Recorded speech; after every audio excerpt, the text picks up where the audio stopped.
Gaël Muller, bonjour. Bonjour. Bienvenue sur ce plateau télé du salon e-marketing stratégie client. Vous êtes donc le CEO et cofondateur de FanVoice. Pourquoi FanVoice et qui êtes-vous d'abord avant d'avoir fondé FanVoice? Avant, j'étais digital stratégiste. Je bossais en agence de com et je conseillais des marques sur leur stratégie digitale. Et puis, il se trouve qu'à un moment, j'ai dû conseiller Orange dans la mise en place d'une grande plateforme de bêta-test, d'écoute client et de bêta-test pour tester des innovations, un peu en mode start-up. C'était un projet génial, mais on a tout géré à la main. On a créé un site web à la main, on a analysé les feedbacks à la main. Et un jour, je me suis dit, tiens, ce serait quand même bien de pouvoir industrialiser la démarche. Donc j'ai rencontré un spécialiste de la data, un spécialiste des réseaux sociaux d'entreprise. Et on s'est dit, tiens, si on utilisait des nouvelles technologies pour industrialiser la démarche d'écoute client, de crowdsourcing. D'accord. D'où FanVoice. D'où FanVoice, Alors, quelle est l'expertise métier de FanVoice? En gros, on a une plateforme de crowdsourcing et on utilise le crowdsourcing pour faire soit en amont d'un projet détecter des insights consommateurs. Donc en gros, détecter des attentes communes de consommateurs sur des sujets donnés, soit de la co-création, une fois que la marque a identifié sur quoi elle pouvait améliorer ses produits et ses services, on va les développer, essayer de les conceptualiser, prioriser des fonctionnalités avec des clients, soit en mode bêta-test. Ok, la marque a déjà conçu son nouveau proto, sa nouvelle application mobile, son nouveau produit, et elle veut le tester avec 500, 1000, 10 000 clients avant de faire un lancement massif. Alors sur l'écosystème, vous êtes sur le secteur du social, non pas du social listening, comment on pourrait appeler l'écosystème dans lequel vous... Oui, on est un peu à la croisée des chemins en fait. Ouais. Les marques nous utilisent vraiment soit pour de l'écoute client, soit plutôt pour de l'innovation. Et on utilise des mécaniques, participative, social listening, de la big data, du text mining. On mixe tout ça pour détecter le plus facilement possible des opportunités de business pour les marques. Et alors les points forts, les points différenciants de FanVoice par rapport aux concurrents ou en tout cas aux autres acteurs du marché? Alors on est la seule plateforme Big Data déjà, on est la première plateforme à avoir utilisé du text mining en standard dans nos outils d'écoute client. Ce qui nous permet... alors déjà, on a plein de mécaniques participatives en fait, qui ont été intégrées sur notre plateforme en marque blanche. Donc on récolte beaucoup plus de feedback que tous nos concurrents.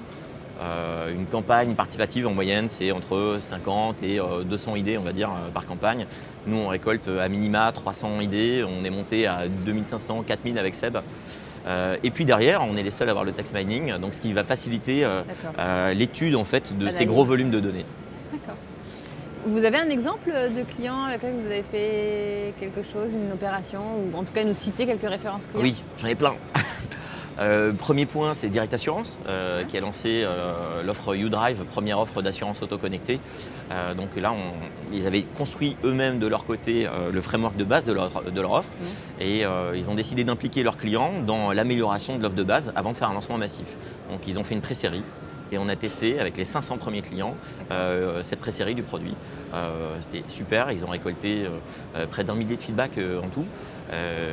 Et ils ont du coup repriorisé en fait, des fonctionnalités qui étaient prévues pour un petit peu plus tard. Ils se sont rendus compte que le produit plaisait beaucoup. Ils ont détecté plein d'insights hyper utiles pour la marque. On a fait une autre campagne plutôt prospective avec Seb qui voulait identifier des attentes communes de consommateurs autour de l'expérience de cooking. Et là, on vient de lancer un nouveau lab de co-création pour EDF qui s'intéresse de près aux objets connectés, aux économies d'énergie, etc. Vous êtes sur le parcours client, sur la chaîne, vous êtes aussi bien en acquisition qu'en engagement, à plusieurs étapes? On est plutôt sur une phase d'engagement et d'enrichissement de la connaissance client. D'accord. En général, les marques commencent une démarche participative en prenant les abonnés à la newsletter tout simplement. Ils envoient un gros batch mailing à 100 000, 200 000 personnes. Et puis là, on va récupérer, suivant l'intérêt, entre 5, 10, parfois 20% des abonnés à la newsletter. Là, la campagne qu'on a fait avec EDF, on a eu 20% de taux d'ouverture sur le mailing. On a fait énormément d'inscriptions dès les premiers jours. Du coup, les KPI vont varier selon l'objectif. Selon les marques, la difficulté de la campagne. Ouais. Si vous posez une question très compliquée, forcément, il y aura moins de participants. Donc en général, on commence avec une question super simple pour recruter un maximum de participants au panel participatif. Et puis très très vite, on va identifier de plus en plus qui sont ces clients et leur poser des questions de plus en plus compliquées. FanVoice est en plein déploiement. Vous en êtes où? Vous avez des projets sur 2016? Vous avez oui, une nouveauté? On a des nouveautés. Tout le temps. Ouais, tout le temps. En fait, on est start-up, donc on a des releases tous les mois et tous les mois on a des nouvelles fonctionnalités qui s'ajoutent au socle commun qu'on partage avec toutes les marques. Là, on a lancé il y a 1 an et demi notre première campagne de co-création. Là, entre-temps, on a signé un nouveau client quasiment tous les mois. Là maintenant, on sort quelques nouveautés. Jusqu'à présent, nos campagnes étaient 100% ouvertes. Donc c'était plutôt des marques qui voulaient lancer des projets d'open innovation qui nous contactaient. Et puis là, de plus en plus de marques nous ont dit on veut faire la même chose, mais en mode privé. Avec des clients à nous, on ne veut pas que les concurrents voient ce qui se passe.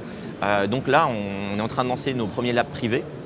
Donc c'est la même démarche, sauf qu'il faut être invité pour avoir le droit de participer. Et on va lancer aussi une nouvelle application mobile, elle va sortir cet été. Donc application mobile en marque blanche pour avoir son lab participatif, son panel de bêta-testeurs directement dans la poche. D'accord. Et l'appli, oui l'appli. Yes. D'accord, septembre. Oui, on est en train de la bêta-tester, donc elle va sortir suivant notre exigence, elle va sortir entre le mois de juillet et septembre. D'accord. Vous avez parlé de social listening, vous avez parlé de data, vous avez parlé également d'analyse sémantique. Quid de l'analyse sémantique dans tout ça? Alors l'analyse sémantique c'est génial, plein de gens en parlent, c'est super compliqué. Ça sert à quoi? En gros, ça sert vraiment à identifier en fait des schémas récurrents.